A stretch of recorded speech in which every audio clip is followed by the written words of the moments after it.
नमस्कार, मैं हूं आपके साथ निधि और आप देख रहे हैं व्यास मीडिया। क्या आप बिलीव करेंगे कि एक टैबेको बेचने वाली कंपनी साल का 69,480.89 करोड़ रुपया कमाएगी? क्या आप बिलीव करेंगे कि 3 शेयर माने जाने वाली कंपनी में 1 अरब 58 करोड़ शेयर्स पे सिर्फ पब्लिक का राज है? नहीं ना। लेकिन भारत की एक कॉन्ग्लोमेरेट कंपनी ने इस मिथ को गलत साबित करा है। हम बात कर रहे हैं साल 1910 में एस्टेब्लिश हुई एम्पेरिकल टैबेको कंपनी यानी आईटीसी की। आईटीसी ने अपने बिजनेस की शुरुआत 24 अगस्त 1910 में कोलकाता में की थी। धीरे धीरे आईटीसी ने टोबैको से निकल के stationery products, essence stick and match stick production, garment segment, hospitality और फूड एंड बेवरेजेस में कदम रखा। पर ऐसा क्या हुआ जिससे आईटीसी को अपना मेजर रेवेन्यू देने वाले सेगमेंट को छोड़ना पड़ा? क्या थी वो वजह जिस कारण से आईटीसी ने अपना बिजनेस पोर्टफोलियो डाइवर्सिफाई किया? आइए जानते हैं इसके पीछे की वजह को।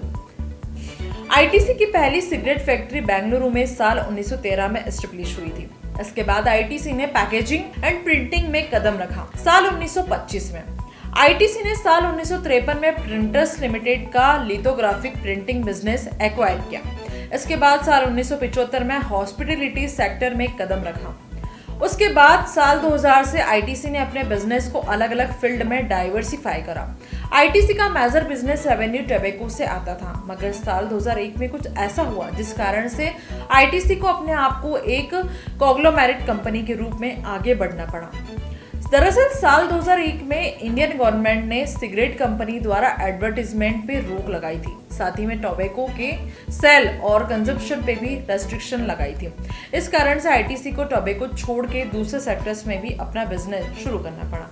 आईटीसी में 42.5% major share holdings financial institution, insurance companies और बैंक्स की है। वहीं 29.13% शेयर फॉरेन कंपनीज के हैं। फॉरेन पोर्टफोलियो इन्वेस्टर्स की हिस्सेदारी 14.20% है। आईटीसी का 12.73% हिस्सा पब्लिक के हाथ में है। कॉर्पोरेट बॉडीज ने 1% इक्विटी होल्ड करी है। जब सरकार ने सिगरेट कंपनी द्वारा एडवर्टाइजमेंट पे रोक लगाई और साथ ही में टोबैको के सेल और कंजप्शन पे भी रेस्ट्रिक्शंस लगाई, तब आईटीसी ने अपने आप को सर्वाइव करने के लिए अनरिलेटेड प्रोडक्ट डाइवर्सिफिकेशन स्ट्रेटेजीज अपनाई। डाइवर्सिफिकेशन स्ट्रेटेजी में आप अलग अलग बिजनेस सेगमेंट्स में कदम रखते हैं। इसमें मोस्टली वो बिजनेस सेगमेंट्स होते हैं जो आपके मेन बिजनेस सेगमेंट से बिल्कुल अलग होते हैं। डाइवर्सिफिकेशन स्ट्रेटेजी में रिस्क ज्यादा रहता है क्योंकि आप एक नई फील्ड में एक नए कस्टमर बेस को सर्व करने वाले रहते हैं। साल 1970 में आईटीसी का नाम एम्पेरिकल टोबैको कंपनी से बदलकर इंडिया टोबैको को लिमिटेड हो गया था। साल 1974 में 28 लाख इक्विटी शेयर्स आईटीसी ने जनरल पब्लिक के लिए लॉन्च किए थे। रिटेल स्ट्रेटेजी आईटीसी का 75% रेवेन्यू टोबैको बिजनेस से आता है। ऐसे में जब गवर्नमेंट ने सिगरेट कंपनी द्वारा एडवर्टाइजमेंट पे रोक लगाई और साथ ही में टोबैको के सेल और कंजप्शन पे भी रेस्ट्रिक्शंस लगाई, तो ये आईटीसी के लिए एक डिलेमा था। इसलिए आईटीसी ने अपने प्रमोशन और एडवर्टाइजमेंट के लिए रिटेलर्स को टारगेट करा। आईटीसी ने रिटेलर्स को कैश डिस्काउंट दिए और अपनी सिगरेट्स को डिस्प्ले करवाया ताकि रिटेलर्स ज्यादा से ज्यादा आईटीसी की ही सिगरेट सेल करें। आईटीसी ने हर सेगमेंट के लिए स्पेसिफिक सिगरेट इंट्रोड्यूस करी, जिसका फायदा ये हुआ कि वैरायटीज और रेंज देख के ज्यादा से ज्यादा कंज्यूमर्स अट्रैक्ट हुए। आईटीसी के 20 स्टेट्स में 160 सिटीज में डिस्ट्रीब्यूशन नेटवर्क फैला हुआ है। इसी डिस्ट्रीब्यूशन नेटवर्क के दम पे आईटीसी ने इतने वाइड रेंज में प्रोडक्ट्स निकाले थे। इतना वाइड और स्ट्रॉन्ग डिस्ट्रीब्यूशन नेटवर्क आईटीसी के टोबैको बिजनेस की देन है। डिस्ट्रीब्यूशन नेटवर्क ने आईटीसी को कस्टमर बेस, मार्केट प्रेजेंस और ह्यूज प्रॉफिट दिया है। आईटीसी ने FMCG, hospitality, agriculture, information technology और packaging and paper board segment में अपने आप को एक्सप्लोर किया। आईटीसी साल दर साल एक्सचेकर में अपना कंट्रीब्यूशन देने वाली टॉप 3 कॉर्पोरेट कंपनीज में से एक है। आईटीसी ने लगभग 1 करोड़ 72 लाख रुपए का कंट्रीब्यूशन पिछले 5 सालों में नेशनल एक्सचेकर को दिया है।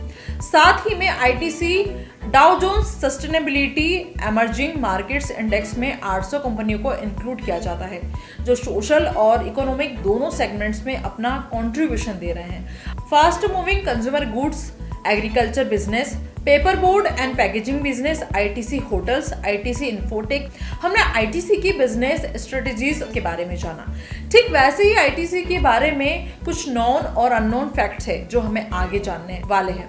आईटीसी दुनिया की पहली ऐसी कंपनी है जो पिछले 21 सालों से वाटर पॉजिटिव है। वहीं पिछले 18 सालों से कार्बन पॉजिटिव और 16 सालों से सॉलिड वेस्ट रिसाइकलिंग पॉजिटिव है।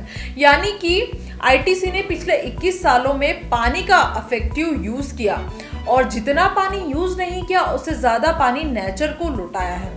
साथ में पिछले 18 और 16 सालों से आईटीसी ने कार्बन एमिशन कंट्रोल किया और सॉलिड वेस्ट को ज्यादा से ज्यादा रिसाइकल किया।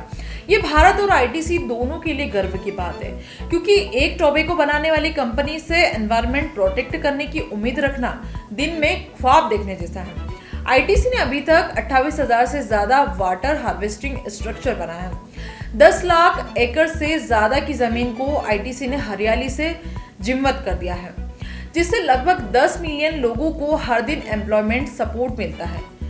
बायोडाइवर्सिटी प्रिजर्वेशन में भी आईटीसी ने रिमार्केबल कदम उठाया है। 2.9 लाख से ज्यादा का बायोडाइवर्सिटी एरिया प्रिजर्व किया है। आईटीसी ने वुमेन एम्पावरमेंट और रूरल चाइल्ड एजुकेशन में भी सख्त कदम उठाए हैं। आईटीसी ने करीब 1.2 लाख औरतों को एम्पावर किया है। साथ ही 11 लाख बच्चों को जो गांवों में रहते हैं उन्हें रूरल एजुकेशन प्रोवाइड करवाई। 1.2 लाख से ज्यादा यूथ को स्किल डेवलपमेंट प्रोवाइड किया है आईटीसी ने। आपको जान के बहुत खुशी होगी कि आईटीसी पिछले 2-3 सालों से प्लास्टिक न्यूट्रल है, जो अपने आप में एक अचीवमेंट है। व्यास मीडिया से जुड़े रहने के लिए चैनल को लाइक, शेयर एंड सब्सक्राइब करना ना भूलें। नमस्कार।